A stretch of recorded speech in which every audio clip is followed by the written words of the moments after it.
My name is Audrey. I'm 22 years old, and my mom thought she had successfully trapped me into watching 5 kids for the entire Christmas break, but she didn't realize I was already one step ahead of her. The heater in my beat-up sedan was wheezing, blowing a thin stream of lukewarm air against my frozen knuckles. Outside, the world was a blur of aggressive gray slush and Pennsylvania pine trees, but in my head, I was already horizontal. I could practically smell it. My mom's house. It always smelled like those expensive balsam and cedar candles and toasted pecans. After a semester of living on library coffee and 3 hours of sleep a night, that house was my North Star. I just wanted to shed my responsibilities like a heavy winter coat and bury myself in my old duvet for a week. Just 10 more miles, Audrey, I whispered to myself, my voice raspy from a lingering cold. 10 miles to silence. No textbooks, no deadlines, just peace. As I pulled into the driveway of my childhood home, the sight was picture perfect. The bushes were draped in warm white lights, and a massive evergreen wreath hung on the front door. It looked like a postcard for the perfect American Christmas. I felt a genuine surge of warmth, the kind that makes your chest ache a little.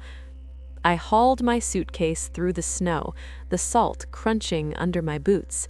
Before I could even reach for my key, the door swung open. Audrey, you're finally here! My mom, Brenda, stood there looking radiant in a cream-colored cashmere sweater, a glass of red wine in one hand. She looked like she hadn't aged a day, her blonde hair perfectly blown out. She pulled me into a hug that smelled like expensive perfume and expensive Merlot. Mom, I'm tired. I might actually collapse on this rug, I laughed, leaning into her. Oh, hush, you're young, Audrey, she chirped, pulling back and smoothing my messy ponytail. You can sleep when you're dead. Get your things inside and freshen up.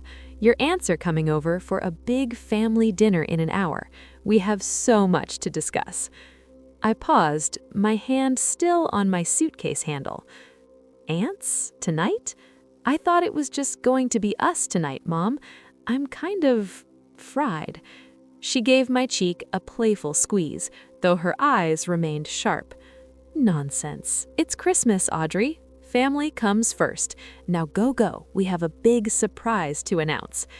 A tiny knot formed in my stomach, right where the piece used to be. I knew that look. That was the Brenda has a plan look. But I was too exhausted to fight it. I just nodded and headed upstairs, the silence I'd been dreaming of already feeling a million miles away. By 7 p.m., the house was no longer a sanctuary. It was a high-decibel war zone of floral perfume and overlapping laughter.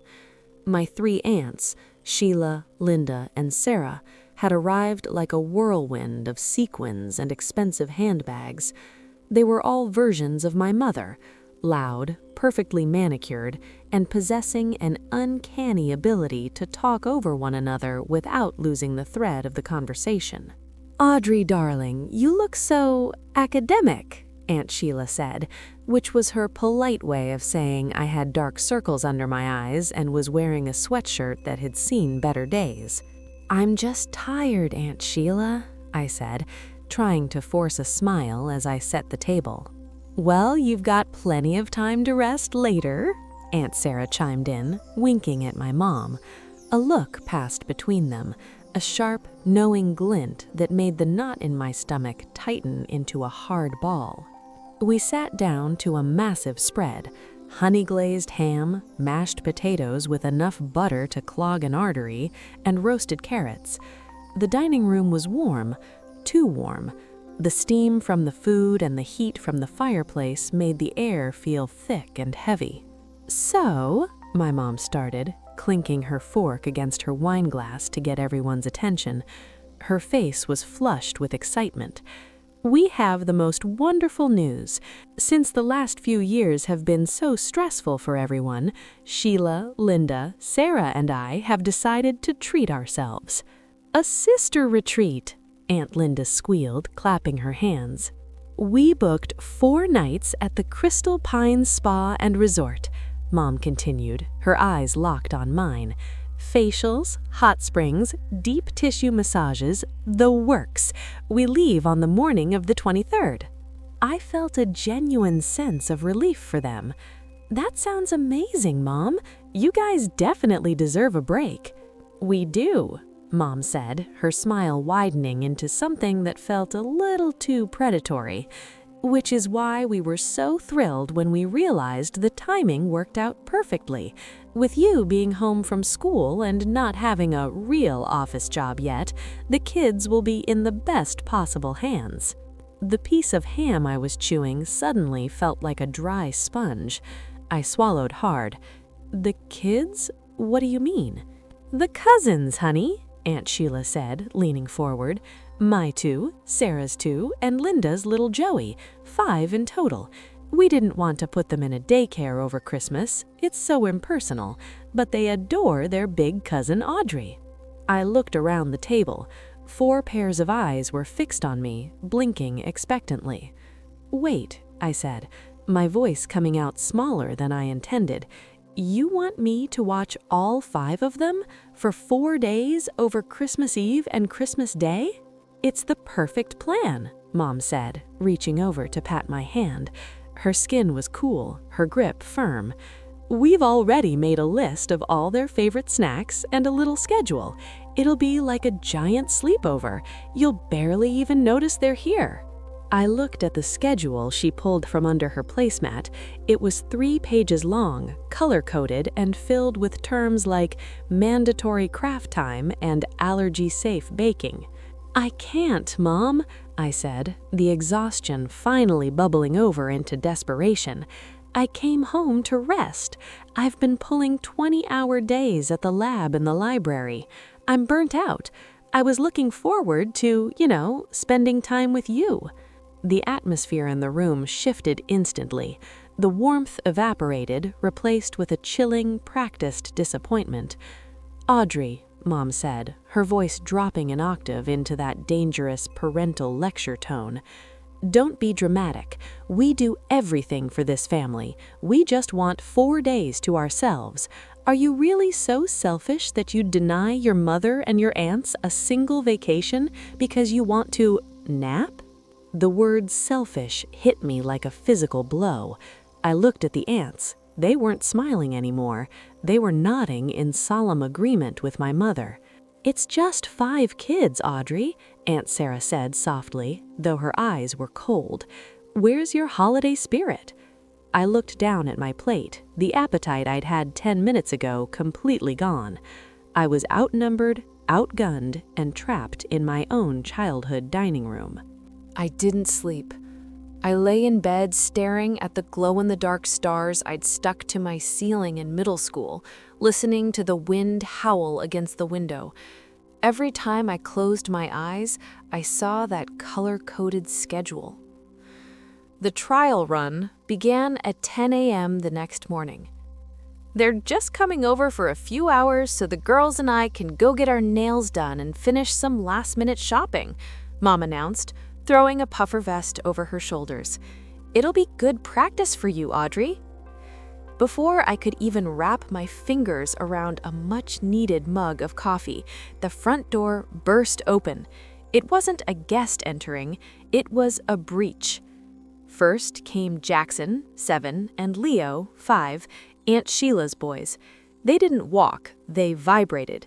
They hit the hardwood floors at a full sprint, their boots caked in gray slush that streaked across the rug I'd seen my mom obsessively vacuum just yesterday. Then came Emma, 8, and Sophie, 6, Aunt Sarah's girls, who were already arguing over a shared iPad at a volume that made my ears ring. Finally, there was Joey, 4, Aunt Linda's youngest, who was currently trying to eat a piece of tinsel off the tree. Okay, we're off, Aunt Sheila shouted over the rising din. "There's mac and cheese in the pantry. Don't let Joey have red dye. It makes him, well, you'll see." The door slammed. Silence died a violent death. By 11:30 a.m., the living room looked like a toy store had exploded inside a blender. Jackson and Leo were using the sofa cushions as lava stones, jumping from the furniture to the coffee table with bone-jarring thuds. "Hey, off the table, please!" I yelled, my voice cracking. They didn't even look at me. It was like I was a ghost they could occasionally ask for snacks. "I'm hungry," Sophie whined, tugging on my sweater with hands that were inexplicably sticky. "And Emma won't let me see the screen. She's being a meanie." "I am not. You're just a baby," Emma shrieked, shoving her sister. I spent the next hour playing referee, chef, and janitor. My head was thumping in time with the Baby Shark remix that Joey had found on the TV. I retreated to the kitchen for a second to breathe, but a loud crack from upstairs sent my heart into my throat. I ran up the stairs, 2 at a time. "Jackson? Leo?" I burst into my bedroom, my sanctuary, and stopped dead. Leo was sitting on my bed holding my laptop charger, or rather, the 2 halves of it. The white cord had been gnawed or twisted until the copper wires were exposed and snapped. "It was a snake," Leo said, solemnly, dropping the dead plastic onto my duvet. "Leo, that's for my schoolwork," I gasped, reaching for it. But my eyes traveled further. Jackson was standing by my desk, holding a permanent marker he'd found in my drawer. He'd drawn a giant, jagged sun and several less identifiable shapes directly onto the pale blue wallpaper of my childhood room. "Look, Audrey, I decorated," he beamed. I felt a hot prickle of tears behind my eyes. It wasn't just the charger or the wall, it was the total lack of respect for anything that was mine. When the moms returned 3 hours later, smelling of peppermint lattes and new car scent from their shopping bags, I was sitting on the floor in the middle of the wreckage, holding the broken charger. "Mom, I told you I couldn't do this." Mom didn't even look at the wall. She was too busy admiring her new French manicure. "Oh, Audrey, don't be so dramatic. It's just a cord. We can buy you another one. And the drawing? It's just marker. It shows they feel at home here. See? They missed you." She laughed, ruffled Jackson's hair, and headed to the kitchen to pour a glass of wine. I stood there in the hallway, looking at the sun on my wall. It didn't look like a sun to me. It looked like a warning. I wasn't a daughter to them right now. I was a free resource, and resources didn't have feelings. They just had a job to do. The house was finally quiet, but it was the kind of silence that rings in your ears. The aunts had taken the chaos crew home to pack, leaving behind a graveyard of half-eaten chicken nuggets and sticky juice rings on the mahogany coffee table. I was on my hands and knees with a bottle of citrus cleaner, scrubbing at a mystery stain on the rug. My back ached and my head felt like it was being squeezed in a vice. Mom was in the kitchen, humming a Christmas carol while she scrolled through the spa's website on her tablet. "The Midnight Rejuvenation Package looks divine, doesn't it?" she called out, oblivious to the fact that I was currently doing the work of a professional janitor. "Sounds expensive, Mom," I muttered, my voice tight. "Oh, it is, but treat yourself, right?" She walked into the living room, stepping over my scrubbing brush to grab her wine glass from the mantel. "By the way, I need you to sign for a package tomorrow. It's the organic lavender wraps I ordered for the girls' gift baskets." I stopped scrubbing and looked up at her. "Mom, I'm really struggling here. I have a paper due for my winter session by the 27th, my charger is dead, and I'm literally exhausted. Can't you guys just hire a professional sitter, just for 2 of the days?" Mom sighed. a long, theatrical sound that made me feel like a toddler throwing a tantrum. Audrey, we've discussed this. A stranger in the house at Christmas? It's tacky. Besides, she added, her voice softening into that manipulative sweetness, we spent quite a bit on this trip. We have to be sensible with the budget now.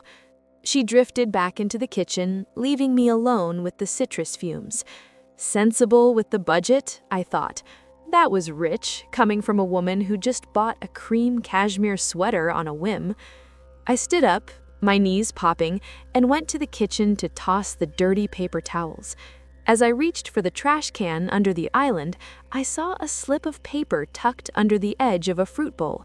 It was a printed bank confirmation, the kind you get when you move money between accounts. I shouldn't have looked, but the word graduation caught my eye in bold letters. My heart did a slow, painful roll in my chest. My grandmother, my dad's mother, had passed away last year. She'd left a specific sum of money in a high-yield savings account for me. It was supposed to be my launchpad fund for when I finished my degree this spring, to help with a security deposit on an apartment or a used car. My mom was the executor of that account until I turned 23. I picked up the paper. Transfer amount $4,200.00 from Audrey G. Graduation Trust to Brenda G. Personal Checking. Memo, spa retreat and holiday expenses. The kitchen felt like it was tilting. She hadn't just used me for free labor, she had stolen my inheritance to pay for her sister retreat. She literally used my future to buy herself a deep tissue massage and a 4-day escape from the very kids she was forcing me to raise. I looked at her through the doorway. She was laughing at something on her screen, sipping her Merlot, perfectly content with the world she had built on my back. I didn't scream. I didn't even cry. A strange, cold clarity washed over me, sharper than the winter air outside. The people-pleasing girl who had driven 6 hours through the slush was gone. I quietly tucked the receipt into my pocket and took my phone out. I didn't call a friend, and I didn't call my mom. I opened a travel app and started typing. My thumb hovered over the Book Now button for a small, secluded Airbnb 2 hours north in the mountains. Total, $600. I looked at my mom one last time. She was the one who said I should treat myself. I tapped the screen, confirmed. The 22nd of December was a blur of calculated performance.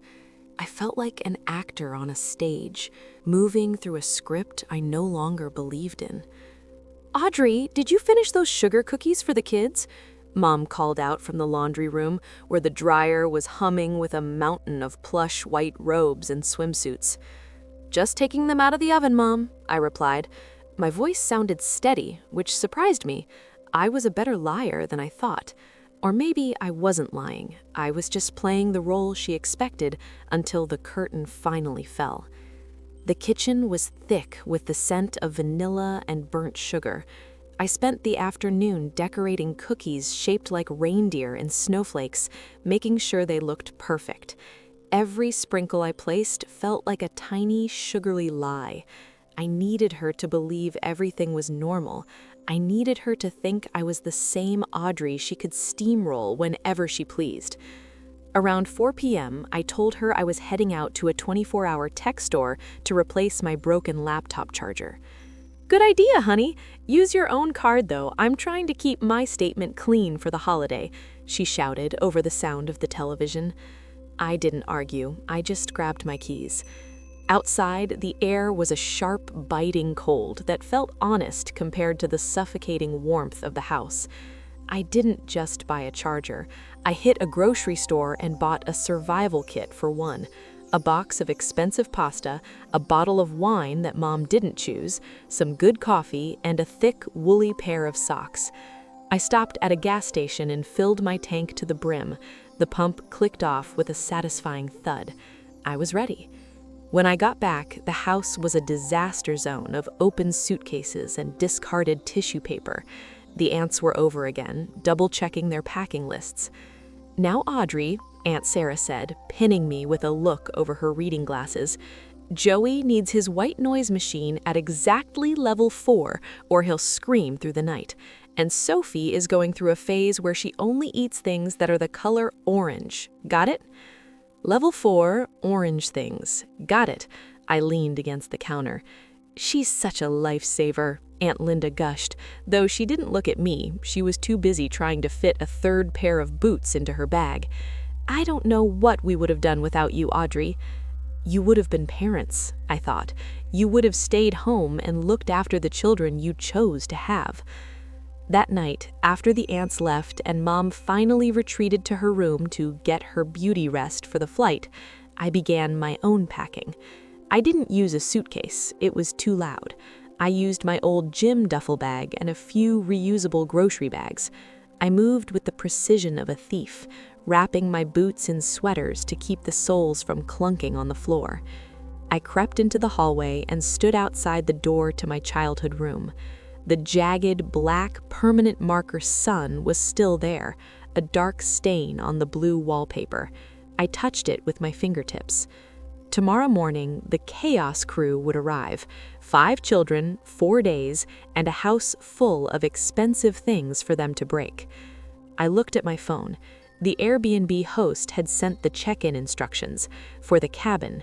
It was called the Silent Pine. I went back to my room, zipped the bag, and slid it under my bed. I didn't set an alarm.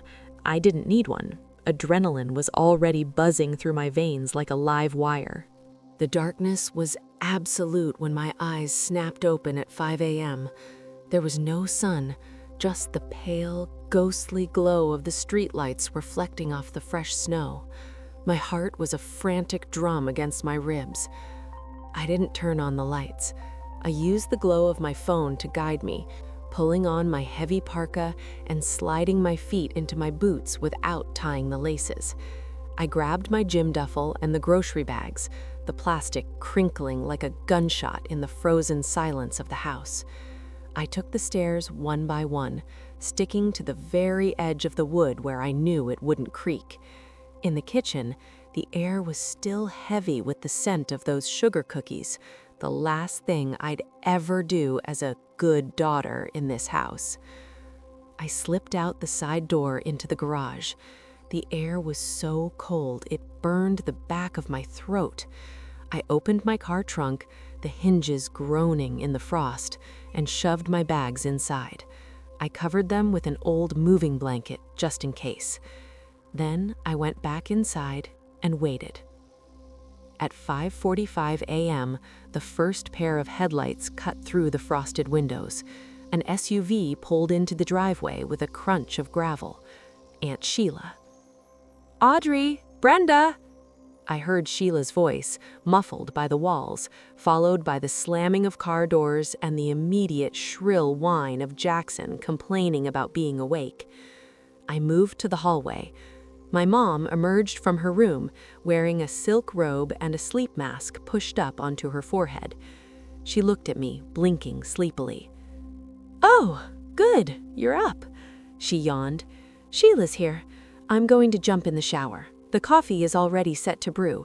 Make sure the boys don't touch the tree, okay?" She didn't wait for an answer. She just turned and headed for the master bathroom. The front door swung open and a gust of Arctic air rushed in, followed by Aunt Sheila, Jackson, and Leo. They looked like small, disgruntled marshmallows in their puffy coats.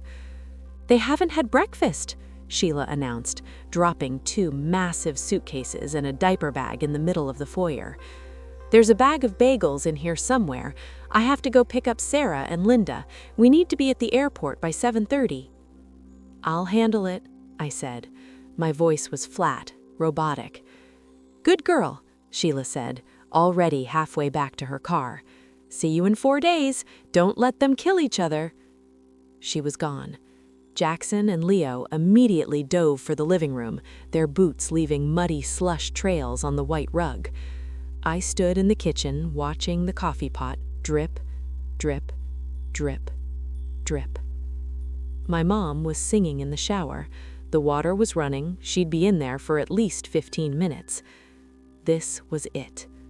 I didn't make the bagels, I didn't pour the coffee. I walked to the counter and pulled a white envelope out of my pocket. I'd spent 2 hours last night writing that letter. It wasn't angry, it was just a receipt. Inside was the printed bank transfer from my grandmother's trust and a short note. I placed it on the kitchen island right next to Mom's favorite best mom ever mug. "Jackson, Leo," I called out. They were currently wrestling on the sofa. "I'm going to the garage to get some more wood for the fire. Stay right there." "Okay," Jackson shouted, not even looking at me. I walked out the side door, closed it softly, and didn't look back. I got into my car, shifted into reverse, and let the vehicle coast down the driveway without even starting the engine until I was at the end of the block. When I finally turned the key, the engine roared to life, a beautiful mechanical snarl. I looked at the GPS, the silent pine, 2 hours, 15 minutes. I hit the Do Not Disturb button on my phone and drove. The drive was the most beautiful 2 hours of my life. As the suburban sprawl of strip malls and manicured lawns faded, that bowed under the weight of fresh, powdery snow. I rolled down the window just an inch. The air that rushed in wasn't scented with expensive candles or floor cleaner. It was sharp, piney, and so cold it made my lungs feel crystalline. I turned up the radio. No nursery rhymes, no Baby Shark, just a slow, soulful folk station that hummed along with the vibration of the tires. By the time I reached the dirt road leading to the cabin, the sun was finally peeking over the ridge, turning the snow into a field of diamonds. The silent pine lived up to its name. It was a tiny A-frame structure tucked away at the end of a long, unplowed driveway. I had to hike the last 50 yards, dragging my duffel bag through knee-deep drifts. Every step felt like a weight dropping off my shoulders. Inside, the cabin was perfect. It smelled of dry wood and old books. There was a small wood-burning stove in the corner and a loft bed with a thick wool blanket. I didn't unpack. I just sat on the edge of the hearth and stared out the floor-to-ceiling window at the frozen lake in the distance. For the first time in weeks, my head didn't throb. Then my phone vibrated in my pocket. I'd set it to Do Not Disturb, but I'd allowed emergency bypass for my mom, a habit I hadn't quite broken yet. The screen lit up. Mom, 14 missed calls. Aunt Sheila, 6 missed calls. 12 unread text messages. I took a deep breath and opened the messages. Mom, 6:15 a.m. Audrey, where are you? The coffee is cold and the boys are throwing Legos at the cat. Mom, 6:30 a.m. Audrey G, answer me right now. Sheila and the others are here. We're leaving for the airport in 10 minutes. This isn't funny. Mom, 6:45 a.m. I found the envelope. How dare you go through my private papers? That money was for family expenses. Come home this second or you can forget about your car insurance. I felt a flash of the old fear, the good daughter reflex to apologize and fix it, but then I looked at the bank receipt I'd kept in my bag. Family expenses. She'd used my future to pay for a massage. The final text came from Aunt Sarah. Aunt Sarah, 7:10 a.m. We missed the flight, Audrey. The kids are hysterical. Your mother is in tears. You have ruined Christmas for everyone. I hope you're happy with yourself. I looked out at the silent, snow-covered trees. I wasn't happy, exactly. Happiness felt too loud for a moment like this. What I felt was still. I felt solid. I typed a single response into the group chat with my mom and aunts. I'm not a babysitter. I'm not a trust fund. I'm a person who was exhausted and asked for help, and you all decided I was a tool to be used. The kids are yours. The house is yours. I'll see you after New Year's. Merry Christmas. I turned the phone completely off and dropped it into the bottom of my bag. I spent the rest of the afternoon splitting kindling for the stove. The physical labor was hard, but it was honest.